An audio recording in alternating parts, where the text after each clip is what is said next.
സഹൃദയ സദസ്സിന് സാദരം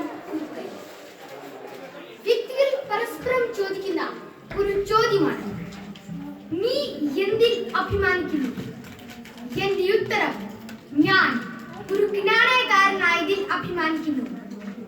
എന്തിന്, എന്തുകൊണ്ട് എന്ന ചോദ്യത്തിന്റെ ഉത്തരമാണ് നിങ്ങളുമായി പങ്കുവയ്ക്കുവാൻ ഞാൻ ആഗ്രഹിക്കുന്നത്.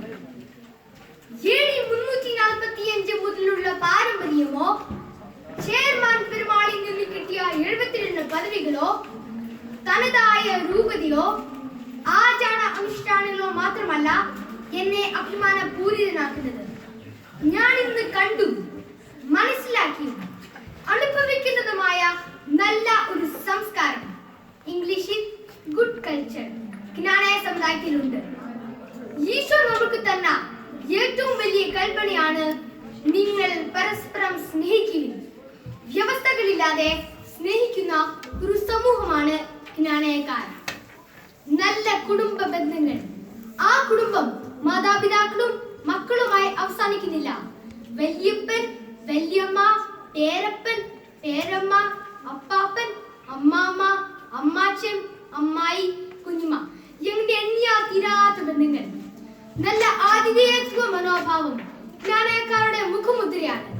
സ്വാദിഷ്ടമായ നല്ല ഭക്ഷണ സാധനങ്ങൾ, പുഞ്ചിരിക്കുന്ന മുഖവുമായി വിളമ്പുന്ന ജ്ഞാനയ അമ്മച്ചിമാർ മറ്റെവിടെ ഉണ്ട്? സമയവും സമ്പത്തും മറ്റുള്ളവർക്കായി പങ്കുവെക്കുന്ന മനോഭാവം അനുഭവത്തിലൂടെ കാണുന്ന സത്യമാണ്.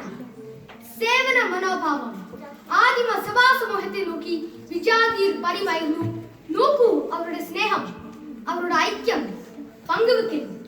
ഇതാ ഇവിടെ ജ്ഞാനക്കാരെ നോക്കി മറ്റുള്ളവർ പറയുന്നു, നോക്കൂ അവരുടെ സ്നേഹം, ഐക്യം, പങ്കുവെക്കൽ. ഇത് കേൾക്കുന്ന ഏത് ജ്ഞാനക്കാരാണ് അഭിമാനം ഉണ്ടാകാത്തത്?